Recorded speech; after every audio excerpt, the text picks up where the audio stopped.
By the time investigators reached Oldridge Farm, the sun was already sinking behind the tree line, stretching long shadows across the abandoned fields. The house stood alone against the fading light, its windows blackened, its roof sagging like something exhausted from holding too many secrets. No one expected to find the children. No one expected to hear them. They appeared just beyond the corn rows, thin silhouettes, barefoot, drifting in a slow, deliberate line as though guided by an invisible hand. And when the officers called out to them, the children didn't run or cry or cling for help. Instead, they turned in unison and began to speak in gentle, echoing syllables that made the hair rise on every neck present. The language was soft, almost musical, yet carried with it the unmistakable weight of age, like something lifted out of a century that no longer belonged to the world.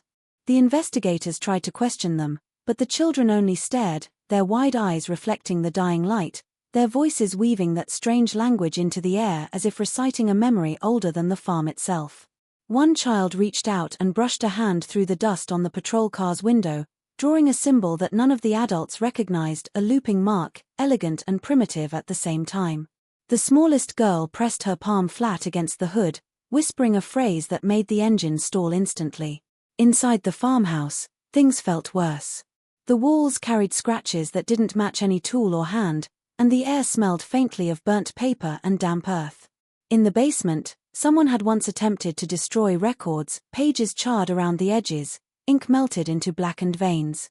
The children wandered the rooms silently, touching objects as if remembering them, murmuring phrases that no one could translate. And when night fell fully over Oldridge Farm, the investigators realized that the children never looked afraid. They looked like they had finally come home. Everything changed when the children began to hum in perfect harmony, their voices building into a trembling resonance that vibrated through the floorboards. Lights flickered. The barn door slammed shut without wind. And from somewhere deep beneath the house, beneath layers of soil and time, something echoed their song back, something that should have stayed buried for another 2 centuries. Key point number 1 ***. The arrival at Oldridge Farm in 1983 *** unfolds as the moment that shifts the story from an unusual report to a full-blown mystery that no investigator is prepared to face. When authorities first receive the call, it sounds like something routine. A neighbor claims to have seen children wandering the property late at night, barefoot and strangely quiet. But as the patrol car rolls down the long dirt road leading to Oldridge Farm, the atmosphere thickens into something far more unsettling than anyone expects. The farmhouse itself stands at the end of a desolate stretch of land, its windows dark, its structure sagging as though the years have bent it into a silent bow. The fields around it seem too still, the wind oddly muted, as if the entire landscape is waiting for something to happen. The officers step out into the fading light, and even the gravel under their feet feels unusually loud against the oppressive quiet. Their flashlights cut through the tall grass, revealing no immediate signs of danger, no movement, no sound, only the eerie impression that the place has been untouched for years. Yet the front door hangs half open, swaying slightly with no breeze powerful enough to move it. Inside, the air is cold, stale, and thick with the scent of wet wood. The floors creak in long, aching sighs as the officers explore room by room, calling out, expecting frightened children to emerge from behind furniture or curtains. But no one comes. The silence grows heavier, almost suffocating, and the officers can feel the house watching them. It's only when they step back outside, frustrated and ready to radio in that nothing is wrong, that they notice movement at the edge of the fields. A line of small figures begins to appear, each one stepping out from between the rows of corn with unnatural calm. The children walk in perfect formation, not speaking, not looking confused or lost, but moving as if following a rehearsed cue. Their clothes are worn, their hair tangled, their faces blank and unreadable. There's no panic, no fear, no sign that they recognize the officers as adults who can help them. When the investigators call out, expecting the children to break into a run or burst into tears, the children simply stop walking. They turn their heads in unison, their eyes fixed and dark, their expressions eerily empty. The officers feel a subtle shift in the air, like pressure dropping before a storm, and for a moment, no one breathes. Then the children begin to speak, not in English, not in any recognizable modern language, but in a soft, melodic stream of syllables that roll through the field like an ancient chant, sending chills through every adult present, marking the moment Oldridge Farm stops being just a location and becomes the center of a mystery no one can explain.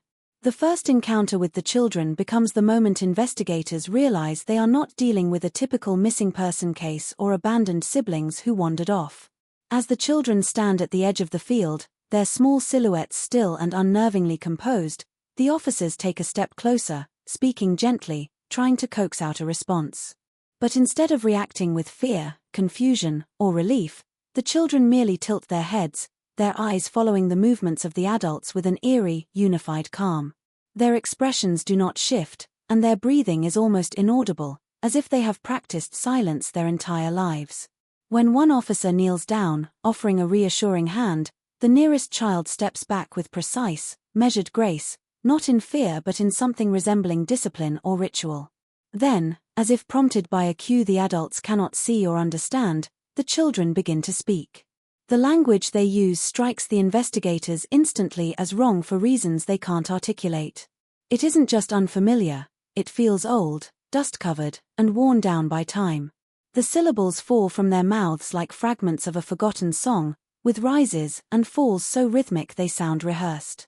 The youngest child's voice is soft and melodic, while the eldest speaks in deeper cadence, creating a layered echo that sends a shiver through those listening. The officers exchange uneasy glances. They try asking simple questions: are you hurt? Where are your parents? What's your name? But none of the children react as though they understand. Instead, they continue murmuring those strange, looping phrases, their eyes drifting past the investigators as if focusing on something far beyond the farm or the present moment.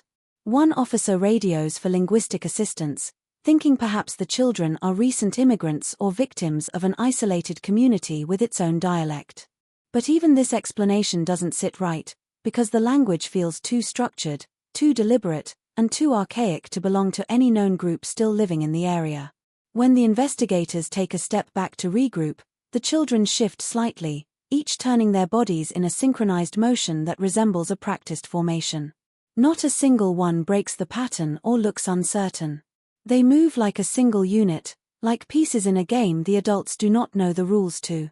It becomes clear to everyone present that communication will not come through words but through observation of these strange behaviors. Then one of the smaller boys walks forward and touches an officer's badge, not with curiosity, but with a slow, almost ritualistic motion.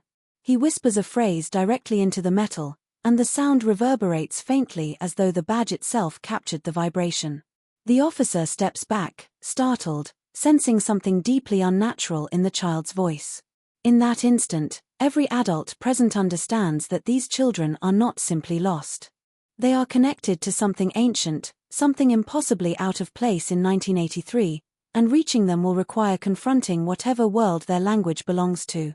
The realization that the children's language resembles an extinct dialect begins quietly, almost by accident, when a linguist from the nearest university arrives at Oldridge Farm with the expectation of identifying a rare regional speech pattern. At first, he listens with mild curiosity, scribbling notes, assuming the children are using an obscure variant of a historic Appalachian tongue or perhaps a Creole passed down through an isolated family line. But the longer he listens, the more his confidence erodes. The children's words aren't simply archaic, they are structured in ways modern languages have long abandoned.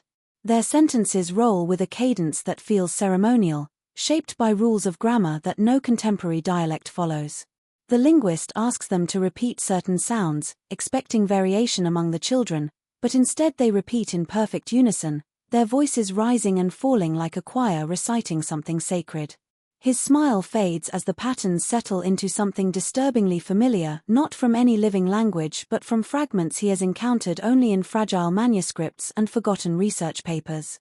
He steps away to consult his notes, flipping through pages of hand-copied phonetic symbols, his fingers trembling slightly as he compares the children's words to an extinct dialect recorded from a settlement that vanished almost 2 centuries earlier.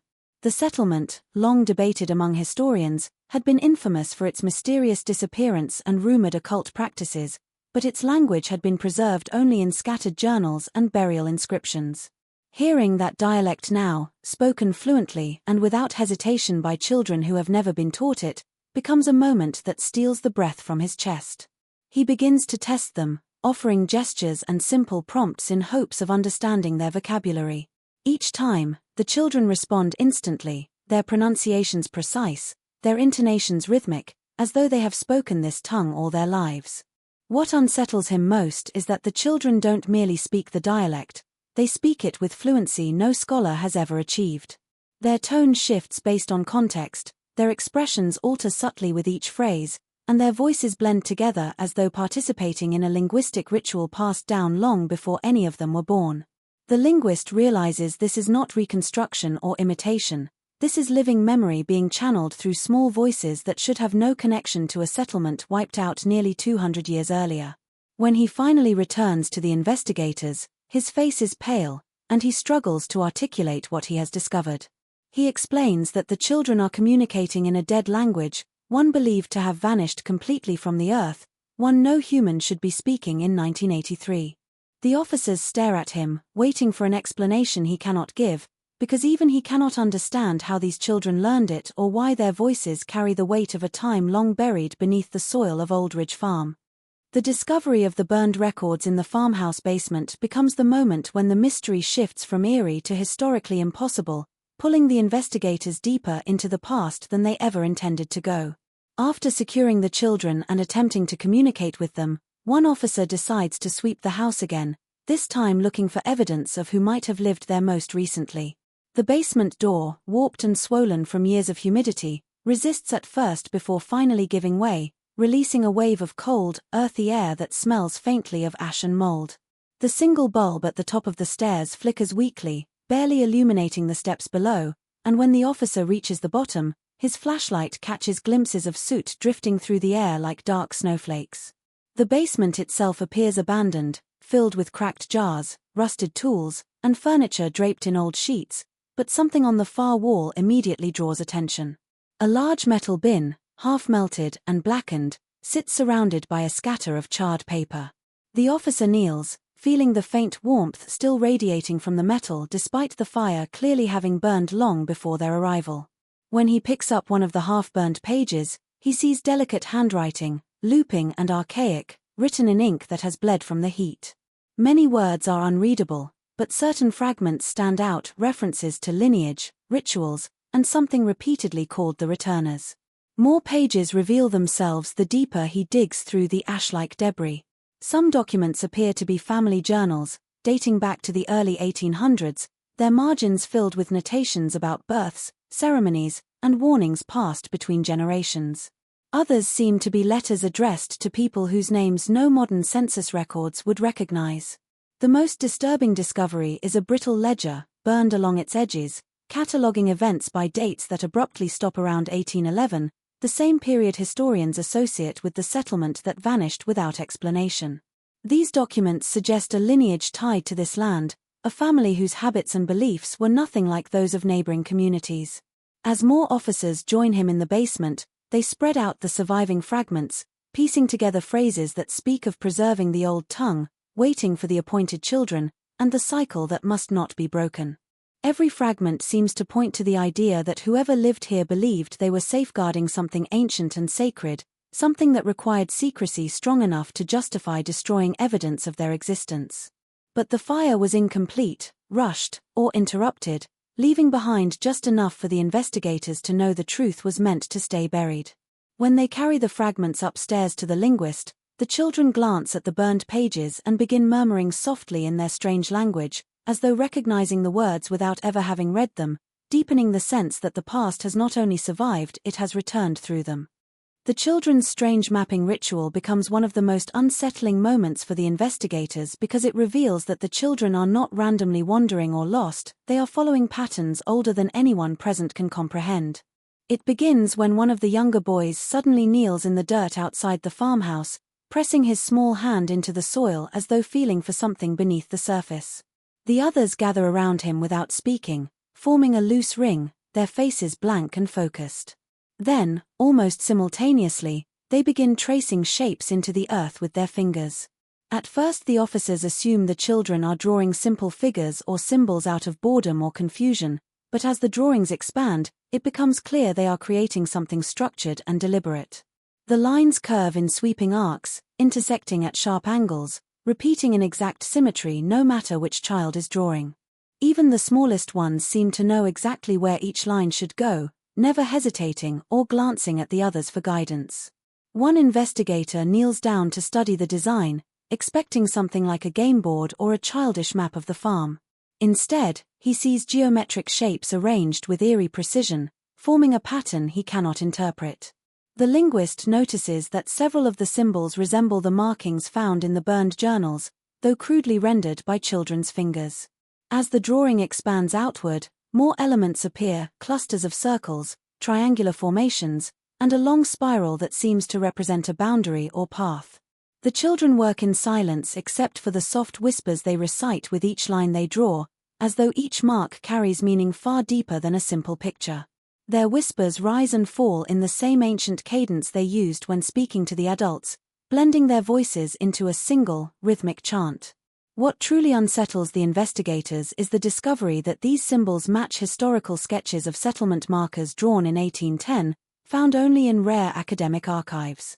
The linguist recognizes several of the larger shapes as representations of early territorial boundaries used by a community believed to have disappeared in the early 19th century. Yet these children have never been taught such history, and there is no reason for them to know these symbols, let alone replicate them with such accuracy.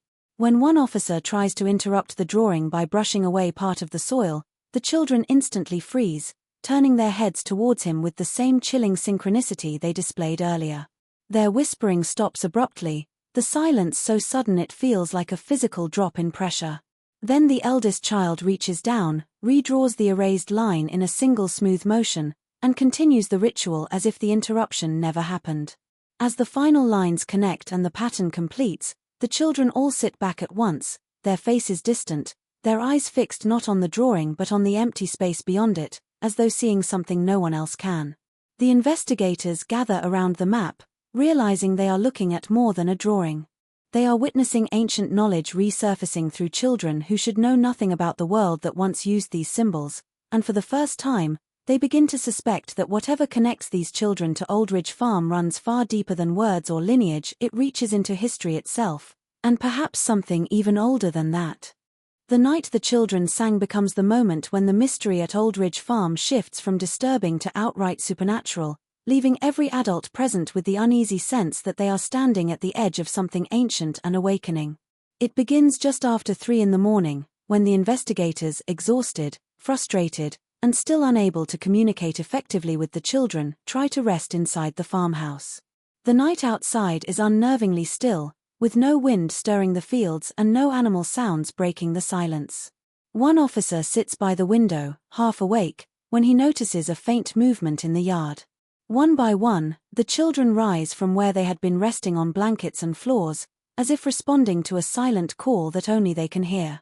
None of them look confused or sleepy. They simply stand and move with quiet, dreamlike precision, gathering in a loose circle just beyond the porch steps. At exactly 3:12 a.m., without any signal or gesture, the children open their mouths and begin to sing. The sound is nothing like the fragmented whispers or rhythmic speech the adults have heard before. This is harmonic, layered, and hauntingly beautiful, with notes so soft they seem to drift through the air like smoke. Yet beneath the melody, there is an unsettling tension, a sense that the song is not meant for human ears. The harmonies rise and fall in patterns too complex for children to produce naturally, and their voices blend together so perfectly that it becomes difficult to tell where one voice ends and another begins. The linguist steps outside, drawn by the sound, and immediately recognizes the tonal progression from ancient funeral chants noted in documents believed to be myth rather than history. As the melody grows, strange reactions ripple through the environment. The lights in the farmhouse flicker erratically, buzzing as though struggling against an unseen force. The livestock in neighboring barns, usually quiet at this hour, begin to panic violently, kicking against their stalls and crying out in distress. Even the ground seems to hum faintly beneath the investigators' feet, as if vibrating in response to the children's voices. The officers try calling out to the children, but the song drowns out their voices completely, its resonance filling the air with a trembling energy that makes their skin prickle. The children's faces remain serene, their eyes slightly unfocused, as though they are seeing or remembering something far beyond the scope of the farm. Then something even stranger happens. From beneath the house, or perhaps deeper underground, a faint echo begins to answer them.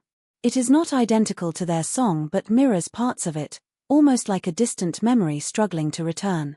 The children's voices intensify in response, weaving effortlessly around the echo, shaping it into harmony. The linguist, terrified and transfixed, whispers that no living community knows this chant. Whatever the children are calling to, or whatever is calling back, did not belong to this century, or any century recorded in the town's history. And as the final note fades, the silence that follows feels wrong, hollow, as though the song awakened something that is not yet finished with them. The discovery of the hidden cellar beneath the barn adds a new layer of dread to Oldridge Farm, transforming it from a site of unexplained language and ritual into a place that seems actively alive with the weight of the past. The officers had begun searching the outbuildings more thoroughly after the children singing the night before left them shaken, and it was the eldest child's insistence, silent but insistent gestures, that drew attention to a section of the barn floor.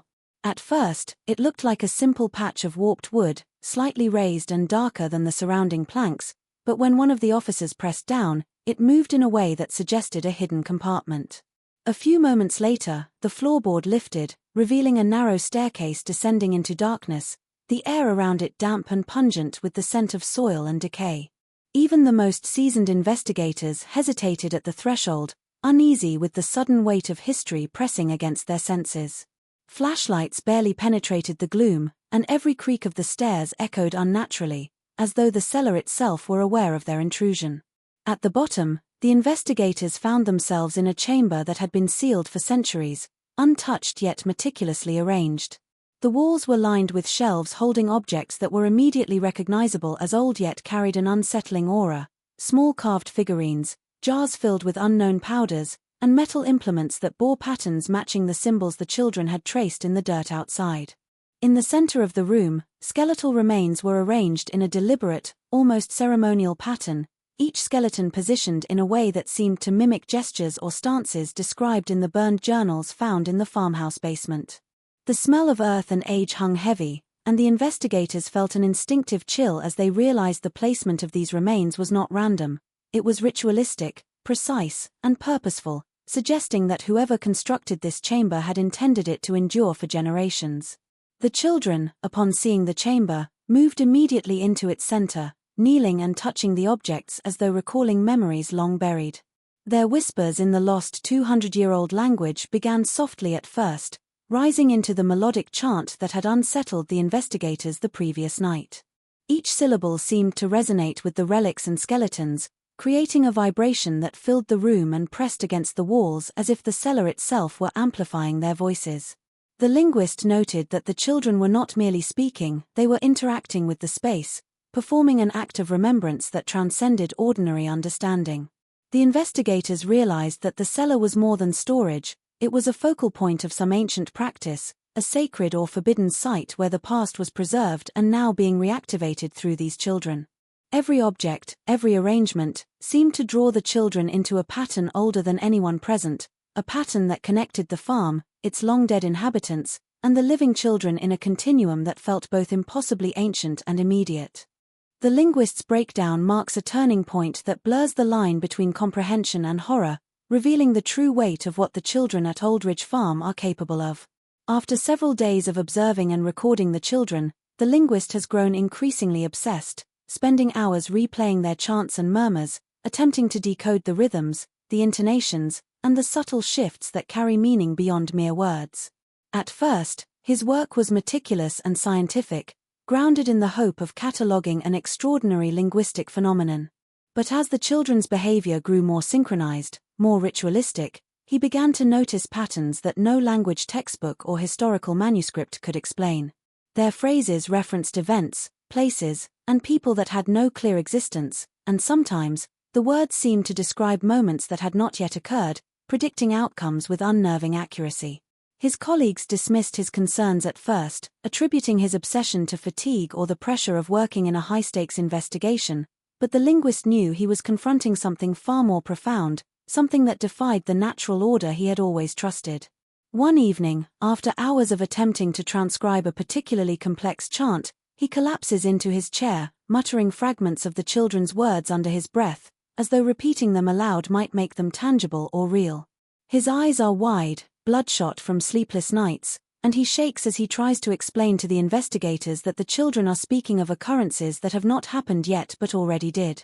The officers exchange uneasy glances, unsure whether he is losing his mind or reporting a truth too impossible to accept.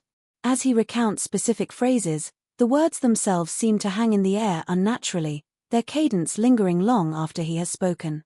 The children, who have been observing quietly, glance at him with expressions of mild curiosity, as if aware that he has glimpsed something he cannot fully understand. Their eyes carry a depth that terrifies him, a recognition of knowledge older than any living person should possess.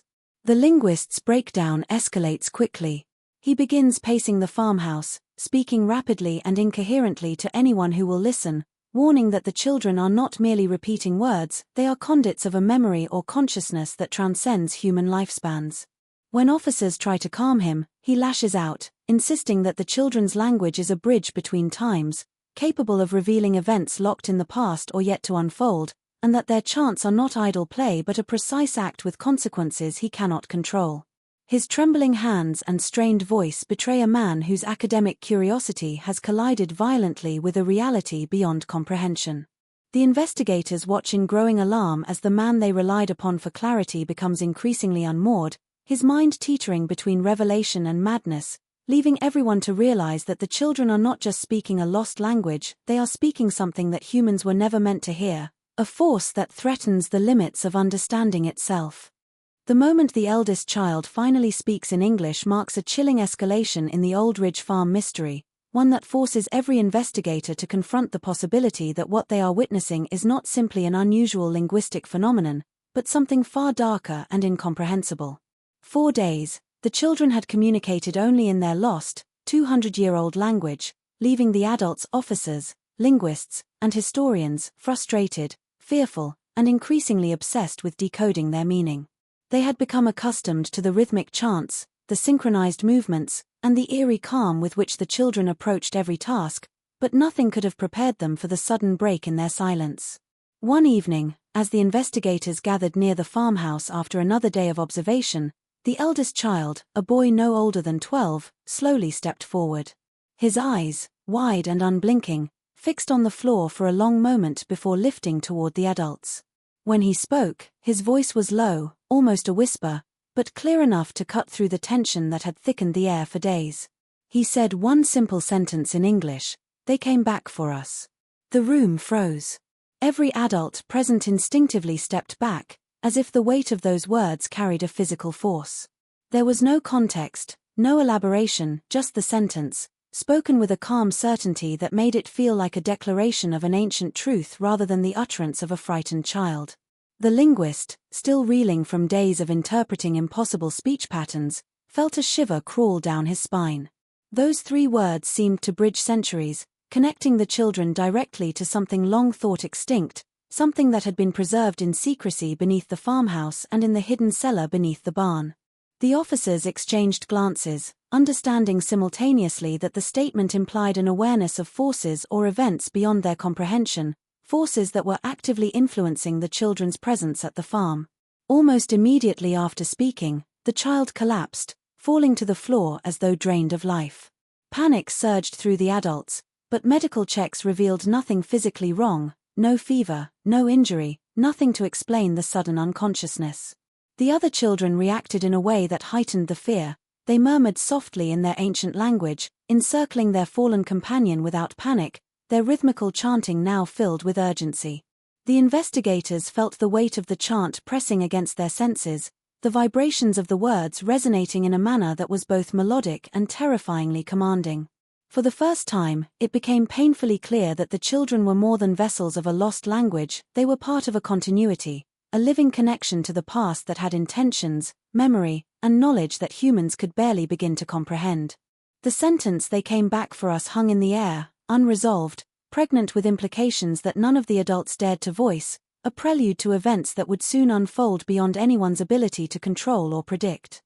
The final disappearance of the children marks the culmination of the Oldridge Farm mystery, a moment that leaves the investigators grappling with fear, confusion, and the unshakable sense that they have been witnesses to something beyond human understanding.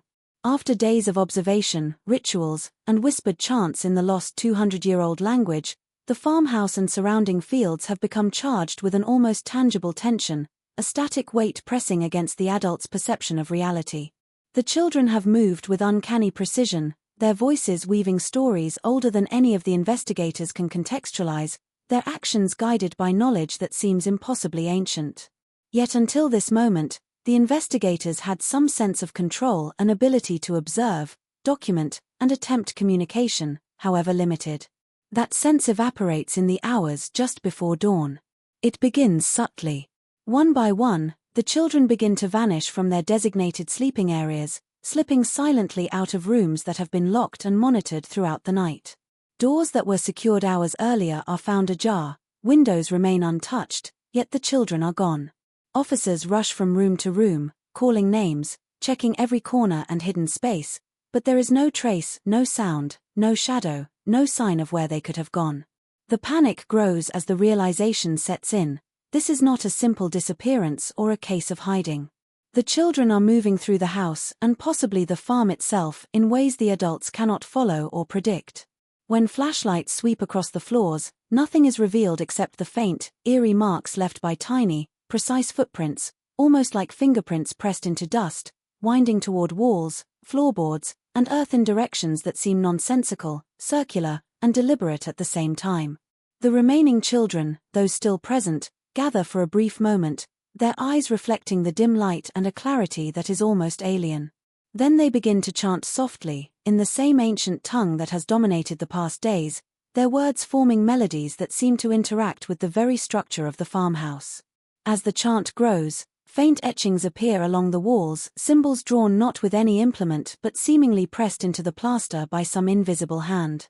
The investigators, already on edge from the linguists' breakdown and the bizarre rituals of prior nights, watch in stunned silence as the last remaining children vanish, leaving behind only these newly formed marks. The carvings are fresh, the impressions delicate yet exact, forming a network of signs that mirror the patterns traced in dirt outside and symbols found in the burned journals. Every officer and scholar present feels a primal unease, a sense that the children have become conduits for forces that transcend space, time, and human comprehension.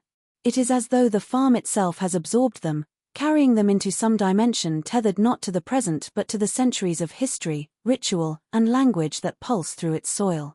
In the aftermath, the investigators are left to reconcile the impossible. The children, the voices, the symbols all vanished, yet leaving evidence that what occurred at Oldridge Farm was no ordinary disappearance, but a profound and unsettling continuation of something that had waited, patiently, for 200 years.